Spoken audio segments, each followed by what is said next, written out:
work on? Smiling when you're talking, that makes a big difference. It really does. If I taught this whole class like this and I was just looking at y'all like this while I talked the whole time and I was just telling you this is what you need to do and this is how you need to dress and this is y'all would not feel happy. Y'all would feel like I was judging you, right? Like, if I was like, you don't need to be wearing that to class and you don't need to be doing that. I mean, if you have that facial expression, that communicates something. Like you said, smiling makes a huge difference. People like happy people. What else? I'm not precise at all. I'll just put it in my head and be like, I'll remember. But I normally do though. But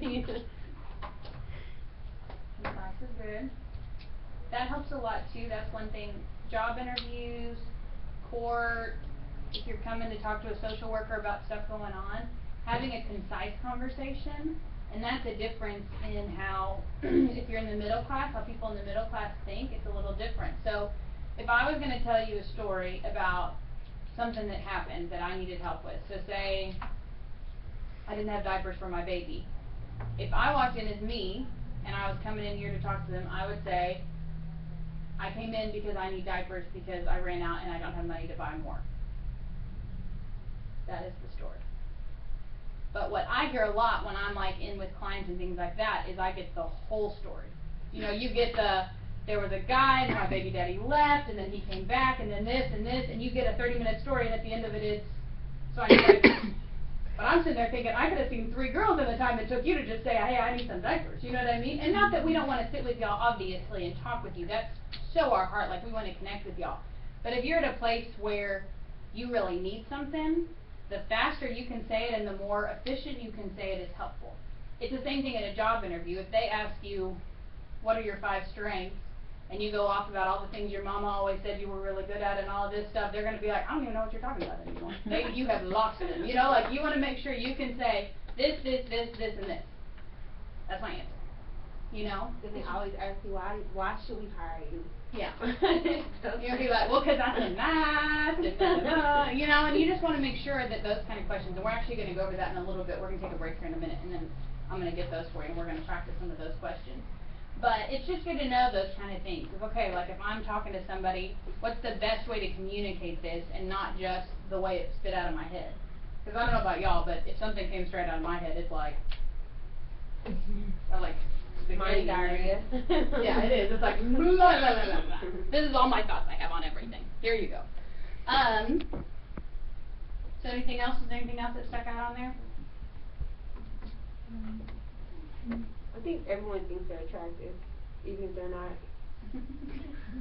But attractive, but part of that is like, so that says, are you appropriately dressed? So part of that is like what we've been talking about. It's like you want to make sure, attractive can mean a multitude of different things. You want to make sure when you're going to your job interview, your dress isn't cut down to here. Yes, ma'am. Like, I used to work at McDonald's, and like at the beginning, I used to be on a register, right? Mm-hmm. So this guy, if he was like, he came out with a t-shirt, but he's showing all the tattoos and everything. And then this guy, he's a manager, he was doing everything too, like, why you should hire him? Yeah, and that's the thing. It's something to be aware of. Especially, I was going to mention that too. Like, if you've got tattoos, that's great. But if you're going to a job interview, cover them up. You know, especially because I have a chest piece right here, so like I always make sure I have a shirt on and cover that up. Yeah, and they have if you're going to a job where you're like, I really want this job, and it's a nicer job, especially. I mean, if you're at like McDonald's or something like that, and it's something that, okay, it's on my hands or something that this is shockingly difficult to cover up, that's fine. But if you're going to like an office or something like that, they have makeup you can cover it up with for your interview at least. And then you can ask, how do you feel about tattoos? You know, so it's more of you can have a conversation as opposed to, I walked in, I sat down for the interview, and you've already written me off because you saw tattoos on me, you know? And I mean, I had a friend, she had tattoos on her foot. And she had them all up her foot, and it kind of went up her ankle. Super cute. It was like stars and sparkly, and it was fabulous. But when she first started working, we worked at this little private school with all these super ritzy parents. She wore shoes that covered that up for the first year she worked there. Because she was like, I'm going to make sure I'm making a solid, good first impression before anybody sees that. You know what I mean? And that's just something you just need to be aware of when you're going places, is where you're at. Kind of like you said, it's like, you walk into a job interview and you got tattoos everywhere.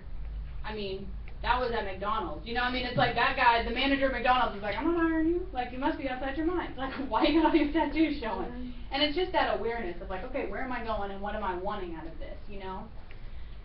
So, I was going somewhere with that. How many of y'all have ever worked at a job where you did customer service? I think every job has customer service. So if you've ever worked at a register, if you've ever helped a customer find something, anything like that, you've worked with a customer, how many of y'all have ever done a job like that? Me. Okay. Now this stuff is really helpful for that because I will tell y'all right now, in my work experience, like I worked, when I was in high school I worked at Sonic, and then when I was in college I worked at David's Bridal. And the fastest way to get promoted is to have good customer service. If you want to get paid more, because I got to a point when I was at David's Bridal that I was the salesperson that managers brought the crazy people to. Like, this bride's insane. She's bought 3 wedding dresses already and returned them. She gave her to me, and she's like, Rayma, here you go. Can you fix it? Like, I mean, that's the situation you get. But that means that your boss has confidence in you. Your boss knows that you can handle it. And honestly, all it is this stuff we've been talking about. I went to work and I was dressed for work. I always had a smile on my face. No matter how crazy somebody just was, I would be like, okay, well, let's see what we can do about that, you know? And you can get your voice as high as you need to make that sound legitimate, but it is helpful. And like you said, I mean, like, okay, so say you're working in the register at McDonald's. If you're the person that consistently is working fast, making people smile, making them laugh when they're standing next to you, your manager's going to notice that. So the next time he's looking for a shift leader or a manager, he's looking for people who are doing that, who, when they get a problem, can handle it. You know, they're not looking for the one who's going to have attitude with everybody because they didn't want to be there today. They're not looking for the one who something happened and I showed up 2 hours late, whoops. That's not the guy they're looking for to get promoted. So if you're thinking about that, just even on a daily basis when y'all are at work, it's be thinking about, okay, if I don't like being paid $8 an hour, what am I going to do to fix that? You know, like, McDonald's dreams supposed to be accepting like tips or something. There was this old guy, he was just waiting for me to get his order just because I was smiling and being nice. And then, well, I took his order, right, and then he tried to give me some money. I'm like, you know. Like, I can't take that, but thank you. But when I was in back drive-thru, like chicken orders, I did. But I didn't find it. There you go. I was at Panera, because sometimes I would be like, I was production, which is I was like mainly making the food, but at certain times they would have me outside actually running the food to the table and stuff. Well, I had like, every time I work out there, they always give me tips and money. Like, I had one couple actually leave and go to Walmart and get a gift card and come back and hand it to me because they said that I was such a good hard worker. And then, like, it's just making them feel good, you know. I'm out there, and then my manager laughs and like, dang, you turn that on and off easy. Like, you can go out there and you turn it on, you come back over here, you're like, ugh. I'm like, whatever. Ever. But that's, I mean, that's a real thing, and especially if y'all are thinking, okay, like, maybe where you're at education-wise or whatever, you may not be able to get a big office job right now, but if you work at a register at McDonald's and you get promoted to shift leader and they promote you to manager, that looks really good on a resume. If you go apply at some office job that's going to pay twice as much, you can say, hey, look at all this customer service experience I had, I worked my way up, I did all these things, that looks really good, and just as good as saying, hey, I've got 3 years of school behind me, you know, is having that work experience, and that's what they want to see. You know, I never like, I like to work, you know, I like to be moving. I don't want to be just standing there. What I did, it was just like going to the kitchen and then I learned, and then I didn't know how to like make them stop putting me in the kitchen because they always put me everywhere.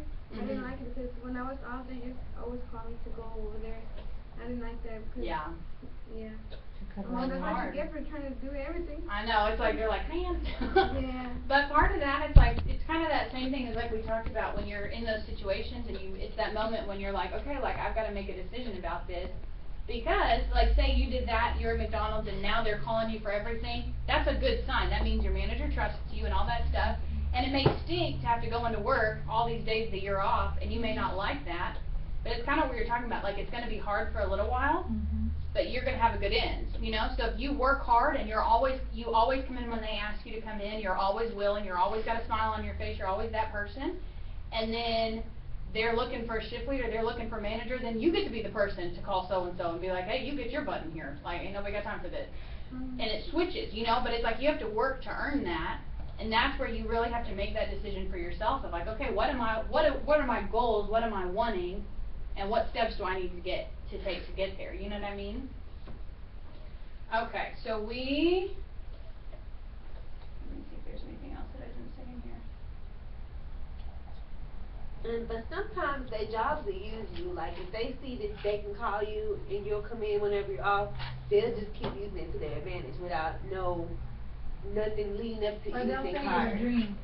Yeah, sell you a dream, cause Yeah, that's what they do do that, to me. they do that at Panera, like, to everyone, like, they did it to me for a while till I got wise to it, and I was like, I'm not gonna come in there and help you no more, and you doing me like you doing me, baby, please, that's all for that.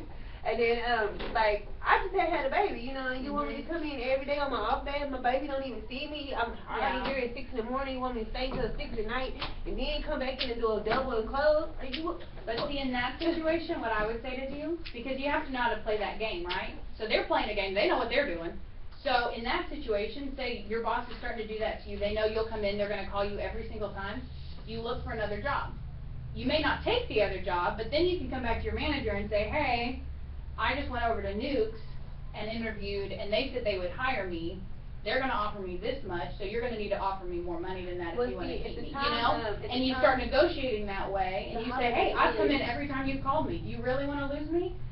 And then, what he used to do is he'll be like, well, I did you a favor, you needed this day off and I gave it to you. He plays those mind games, Oh, yeah. you know. He'll do that to you in a heartbeat. So I was like, well, you know what, the Holiday Inn called me back and they're trying to give me $12.75 and 40 hours a week. So what? And so he was like, okay, we'll talk about it later. And he quit calling me all the Yeah. time. So. And that's part of it, you know, and then you might look at that and say, hey, actually, I think I'd like to work at the Holiday Inn, because it's 40 hours a week and it's gonna be 8 to 5 every day, and that's what I'd rather do. And you don't gotta touch food. Well, yeah, it Or was smell chef. like Panera when you go home. It was chef. It was still Oh. food. It was good though. It's better food than that, they get good food. Yeah. But, I mean, that's the kind of thing where you just start gauging that, and you start looking at that, like, what are my goals and how am I gonna get there, you know? Let's take a little break again, I'm gonna get some interview questions that we're gonna look at. My whole situation with the job thing is, I have no problem getting a job, because I have a lot of job experience. It's just that not having good child care. Mhm. That's what the problem was right